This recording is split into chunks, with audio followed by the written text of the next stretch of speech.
Bonjour à tous et à toutes, je suis ravie de vous retrouver aujourd'hui en vidéo pour vous présenter mon book haul pour les mois d'avril et de mai. Vous allez voir qu'il y a eu quand même pas mal d'achats, pas mal de choses différentes que j'ai à vous présenter. Je pensais pas que ça donnerait autant, mais au final avec les 2 mois, j'ai quand même de quoi faire. On va commencer tout d'abord avec le mois d'avril, et au mois d'avril j'ai reçu un service presse de la part des éditions Slalom, et il s'agit du coup de Girls Bazaar par Ruchira Gupta, qui est un roman contemporain adolescent qui se passe en Inde et dans lequel on va suivre les jeunes filles d'une caste qui est vraiment très basse dans l'échelle sociale, et ces jeunes filles sont très souvent amenées à se prostituer lorsqu'elles grandissent. Nous on va donc suivre le personnage de Hira qui essaye de sortir justement de cette caste et de cette condition. C'est un récit que j'ai trouvé très intéressant, et elle va être amenée du coup à s'en sortir grâce au kung-fu, par le biais d'une femme qui va lui enseigner le kung-fu. Donc voilà, c'est un récit dont je vous ai déjà parlé dans un vlog et également dans mon point lecture de fin avril. Et je vous invite du coup à voir mon avis si ça vous intéresse, c'est un titre que j'ai vraiment bien apprécié. Ensuite, du côté des achats, j'ai acheté 2 romans neufs au mois d'avril. Tout d'abord, j'ai acheté La Cité oubliée par Hermine Lefebvre qui est sorti fin mars ou début avril. C'est un titre que j'ai lu tout récemment, je vous en parlerai du coup dans mon deuxième point lecture du mois de mai. On va apprendre qu'en fait il y a une cité antique de Venise qui est considérée comme étant disparue, et c'est un peu une légende, on ne sait pas très bien si ça a vraiment existé ou pas. Sauf qu'il y a de plus en plus d'éléments qui commencent à refaire surface, et il semblerait que la cité antique commence à ressurgir et à prendre le dessus sur la cité de Venise, le tout sous fond de grandes inondations, d'un groupe de voleurs, de magie ancienne, etc. C'est un récit que j'ai vraiment trouvé chouette, je vous en reparlerai prochainement. Et puis le second, il s'agit de Loin des îles Mauves, le tome 2 par Chloé Chevalier. On est ici sur de la fantasy, c'est sorti chez Robert Laffont dans leur collection R. Ça se passe dans le même univers que son récit qui s'appelle Les récits du demi-loup, dont le premier tome ressemble à ça. Et pour ma part, j'avais vraiment beaucoup apprécié cette série-là qui est sortie en adulte et qui est terminée en 4 tomes. Et du coup, c'est ce qui m'avait fait découvrir le premier tome que j'avais beaucoup apprécié. J'ai commencé ma lecture de celui-ci il y a 2 jours et j'ai lu à peu près une centaine de pages. Donc voilà, j'ai vraiment hâte de m'y replonger, je vous en reparlerai plus prochainement, mais c'est en gros une fantaisie dans laquelle il y a une assez grande quête d'identité à l'intérieur, et c'est vraiment très chouette. Du côté des achats d'occasion, pareil, j'ai aussi effectué 2 achats. J'ai profité d'une commande de livres professionnels sur Momox pour me prendre un titre qui me faisait vraiment très envie, qui me rendait très curieuse. Il s'agit de D'écailles et d'obscurité par Gaëlle Maumont. Donc c'est un premier tome qui s'appelle Obsidienne, et on est sur un vraiment chouette objet livre qui me faisait assez envie. On est ici sur de la fantaisie, je vous avoue que je me souviens plus exactement de quoi ça parle, à part que ça se passe sur une île, on nous parle d'hiver, d'océans tempétueux, etc. Donc voilà, ça me disait plutôt bien. J'ai pas vu forcément énormément de retours passer dessus, et les retours que j'ai vus étaient pas forcément hyper dithyrambiques, mais il n'empêche que je suis vraiment curieuse de le découvrir, donc j'étais très contente de pouvoir mettre la main dessus. Et pour le second, il s'agit d'un titre dont j'ai pas mal entendu parler, notamment par Estelle Faye, puisque je l'avais revu, je sais plus si c'était début avril ou fin mars, et avec le libraire ils échangeaient de romans d'aventure maritime, et ils ont tous les deux dit qu'ils avaient adoré une sortie récente, à savoir Pour mourir le monde de Yann Lespoux. Et pour ma part, c'est le roman d'aventure maritime, j'en ai pas lu des masses, c'est pas forcément quelque chose que je connais très bien, alors que voilà, j'habite au bord de la mer, j'aime énormément l'univers marin, donc ça m'a donné très envie de le découvrir en fait, ce qu'ils en ont dit. Très honnêtement, je n'en sais pas plus autour de ce récit-là, mais voilà, toujours est-il que du coup ça m'a donné très envie. C'est sorti chez Agoulo Édition, je crois, pour la rentrée littéraire de août-septembre 2023. Et pour terminer, 2 petits cadeaux. Le premier, c'est mon compagnon qui est passé me le chercher puisque j'avais repéré que ça sortait. Il s'agit d'une réédition de Arlis Desforains par Mélanie Fazi, publiée chez Brajlon. On est ici sur un roman, contrairement à la plupart des autres textes de Mélanie Fazi qui sont plutôt des nouvelles fantastiques.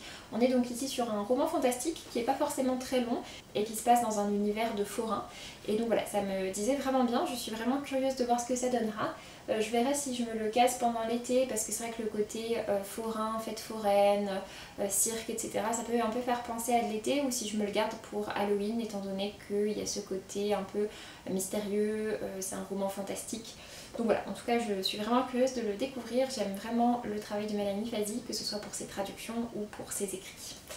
Et le dernier, donc également un cadeau que j'ai eu au mois d'avril, il s'agit de ma grand-mère qui m'a acheté une bande dessinée un peu par hasard. Elle est tombée dessus et elle me l'a pris. Et en fait elle m'a pris du coup Culotté, le tome 2 par Pénélope Bagieux. Elle n'avait pas vu que c'était un tome 2, mais il s'avère que j'ai déjà lu le tome 1 il y a quelques années. Je l'ai plus en ma possession, je crois que je l'avais offert à quelqu'un après l'avoir lu.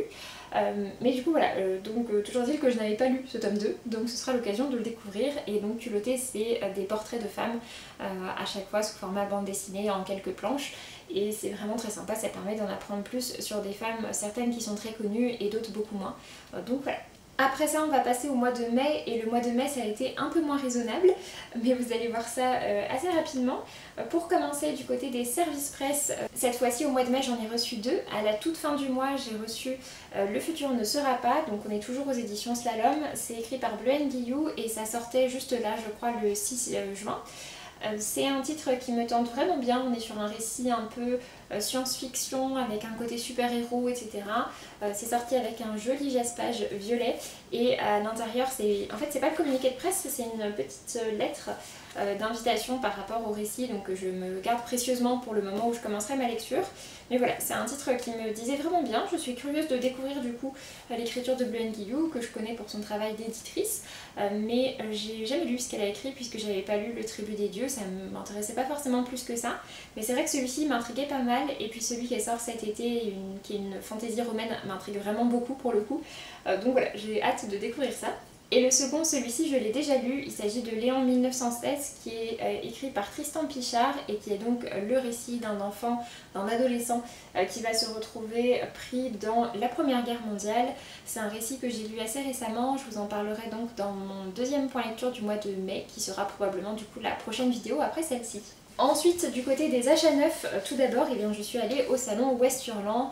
C'est un salon que j'apprécie beaucoup, qui se tient à Rennes chaque année, fin avril ou début mai. Et voilà, j'avais découvert l'année dernière, c'était sa 3e édition cette année, j'avais pas été à la première, par contre j'avais beaucoup aimé la 2e. Et donc voilà, j'y suis retournée pour la 3e. Et j'ai été franchement très raisonnable. Je m'étais fixé un budget que je n'ai même pas atteint, que j'ai atteint en fait avec le reste mais pas avec les livres. Et j'ai acheté donc 3 livres. Tout d'abord j'ai acheté Plein Ciel par Siècle Valban dans cette très jolie édition collector, tant qu'à faire. C'est un titre que j'ai déjà lu, je vous en ai parlé dans mon dernier point lecture, n'hésitez pas à aller voir mon avis dessus. On est sur un récit de fantasy dans lequel l'univers s'arc autour de l'opéra de Plein Ciel et tout dépend de comment se passent les représentations à l'opéra. C'est un récit que j'ai beaucoup apprécié, c'est plutôt un récit un peu de rébellion et ce genre de choses. Et du coup voilà, je l'avais fait dédicacer par l'autrice comme c'est le cas pour les 2 suivants. J'ai également profité de la présence de Lorraine et de sa maison d'édition Les Trois Nornes pour me prendre le tome 2 de sa série Les Voix de l'Oporum, donc à savoir La Reine de Fer, donc écrit par Lorraine Bélès. C'est un titre dont j'avais vraiment bien apprécié le premier tome. On était sur du steampunk qui se passe dans l'Angleterre victorienne avec pas mal, même beaucoup, de complots, un univers assez riche et intéressant. J'avais lu le tome 1 à sa sortie, donc c'est vrai que c'était il y a déjà quelques années, j'espère m'en souvenir assez bien, ou j'espère qu'il y a un petit résumé peut-être au début du tome 2 ou quelque chose comme ça, quelque chose pour se remettre un petit peu dedans, refigurer un peu tout. Et pour le coup c'est une duologie, donc avec ce tome 2 on a la conclusion. Et voilà, du coup ça faisait plusieurs années que je l'attendais, donc c'était la bonne occasion d'en profiter pour lui prendre sur le salon. Et pour terminer du côté des achats du salon, je me suis également pris Porcelaine sous les ruines par Ada Vivalda, donc aux éditions de l'Olympe. Ada Vivalda en fait c'est le pseudonyme de Chris Vuklicevic, si je ne me trompe pas dans la prononciation de son nom de famille, qui a notamment fait Du thé pour les fantômes que j'ai beaucoup apprécié. Et du coup j'avais envie de la découvrir dans un autre récit. Pour le coup ce récit là on est plutôt sur de la romantécie, donc la romantécie c'est le croisement entre de la romance et de la fantaisie. Pour ma part j'aime beaucoup la fantaisie, pas forcément tant que ça la romance, et en plus de ça j'ai un peu de mal avec les enemies to lovers, les garçons ténébreux et insupportables mais complètement attirants et auxquels l'héroïne ne peut pas résister. Et de ce que j'ai compris on est quand même un petit peu là-dessus dans ce récit là, mais le côté verrière, porcelaine, etc. me fait très envie, c'est une esthétique, une ambiance qui me plaît beaucoup. Donc voilà, j'ai décidé quand même de me laisser tenter, malgré le fait que voilà, je sache qu'il y a une romance assez importante dedans et qui en plus est plutôt du côté effectivement enemies to lovers, donc des personnages qui ne s'aiment pas et qui finissent ensemble. Voilà, on verra bien ce que ça donne, j'étais quand même curieuse, vraiment curieuse de le découvrir. Pour finir, un petit texte, pour le coup celui-ci ce n'est pas un achat puisque c'est Stelfy qui me l'a remis. Elle a publié en fait une toute petite nouvelle qui fait je crois 4 ou 5 pages qui s'appelle Le fruit de leurs entrailles et qui est sortie dans la maison d'édition qui s'appelle 1115. 1115 qui est une maison d'édition en fait qui publie essentiellement des nouvelles et c'est avec un système d'abonnement mais on peut aussi les acheter à l'unité. En général ça coûte 2 €. Sauf que celle-ci n'était pas vendue et que en fait c'était une spéciale pour les gens qui sont abonnés. Donc on ne pouvait pas l'acheter sur le salon, mais Estelle en avait quelques-uns en stock et du coup elle m'en a donné un. Donc voilà, du coup il faut que je découvre et puis du coup c'est suivi par une autre nouvelle qui s'appelle L'œuf et qui est beaucoup plus longue. Donc voilà, on verra bien ce que ça donne. Mais effectivement, voilà, la nouvelle d'Estelle fait littéralement 6 pages. Voilà. Pour continuer par contre sur les achats neufs, j'ai pas acheté d'autres romans neufs mais par contre j'ai acheté 2 mangas puisque au mois de mai il y avait la sortie du tome 9 de Deep Sea Aquarium Magmel par Kiyomi Sugishita, donc forcément voilà, je ne pouvais pas passer à côté de cette sortie. Je l'ai déjà lu, je vous en ai déjà parlé en point lecture, forcément je n'allais pas attendre plus longtemps avant de me le procurer. Et du coup en même temps que j'ai pris le tome 9 de Deep Sea Aquarium Magmel, j'ai fait un petit tour dans la librairie et je suis tombée sur ce manga qui s'appelle Quand la nuit tombe. C'est écrit par Ri Haruga et c'est sorti aux éditions Akata. C'est sorti il y a quelques années, peut-être 1 ou 2 ans, quelque chose comme ça. Et c'est un récit qui m'a pas mal intriguée. On est donc ici sur un one-shot, donc un récit complet en un seul tome. C'est aussi ce qui m'a plu et on est sur un récit dans lequel en fait il y a 2 personnages qui sont amis depuis le collège et tout le monde voilà, imagine qu'ils vont finir par se mettre en couple. Sauf qu'il va y avoir quelque chose qui va se passer qui concerne les parents et c'est quelque chose d'assez grave. J'ai cru comprendre de quoi ça parlait en regardant quelques avis, etc.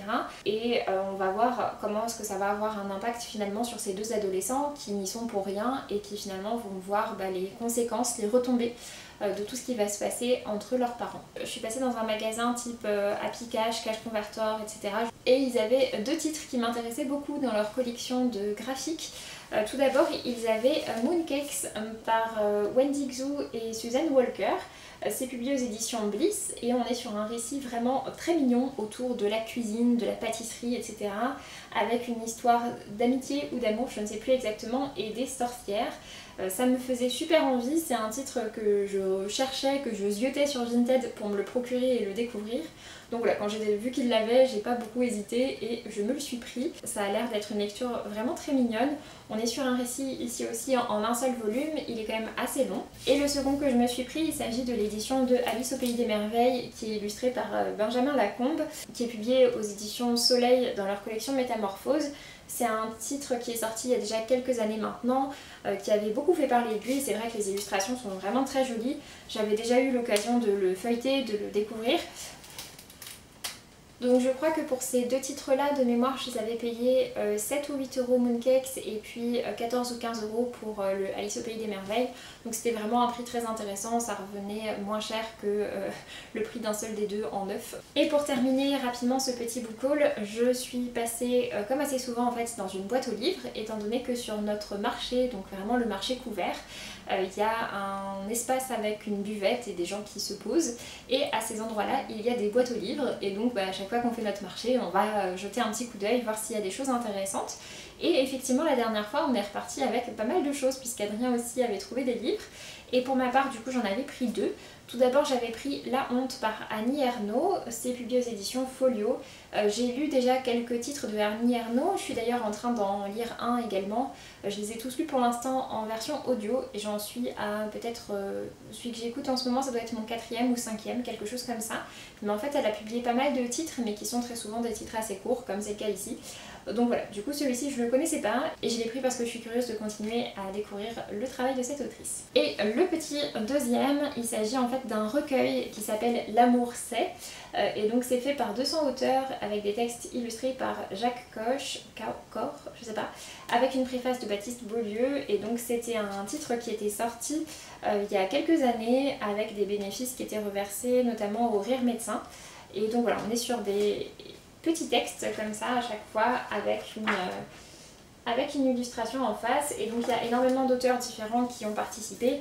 Voilà, avec avec une très très grande liste, avec notamment des personnes qui sont assez connues, mais je sais pas si c'est forcément le cas de tous. En tout cas il y a pas mal de noms qui ne me parlent pas du tout, donc je sais pas si c'est des personnes lambda ou si c'est juste des personnes que moi je ne connais pas. Enfin voilà, sur ce j'en ai donc fini avec ce book haul. N'hésitez pas à me dire si vous avez déjà lu certains de ces titres, s'il y en a certains que vous me conseillez tout particulièrement, certains que je ne dois pas faire traîner dans ma pile à lire.